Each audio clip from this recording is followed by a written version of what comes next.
పాండవులు 12 సంవత్సరాల అరణ్యవాసం, 1 సంవత్సరం అజ్ఞాతవాసం ఉన్నారు. వారితో పాటు 14,000 మంది సైనికులు ఉన్నారు.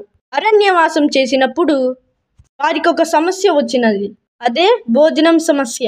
పాండవులను పరామర్శించడానికి ఋషులు, రాజులు మరియు మంత్రులు వచ్చేవారు. వారి అందరికీ భోజనం వడ్డించాల్సిన బాధ్యత ద్రౌపదిది. కానీ ద్రౌపదికి ఏం చెయ్యాలో అర్థం కాలేదు. ఇప్పుడు వేదవ్యాసుని సలహా మేరకు సూర్యదేవుణ్ణి ప్రార్థించింది.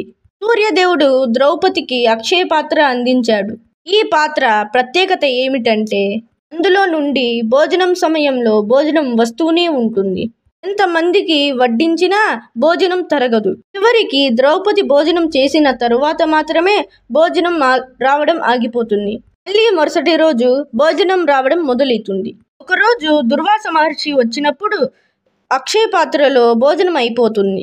దుర్వాస మహర్షి శపించడానికి ఉన్నాడా అన్నట్టు ఉంటాడు. పాండవుల్ని శపించడం ఖాయమని తెలుసుకున్న ద్రౌపది శ్రీకృష్ణుడు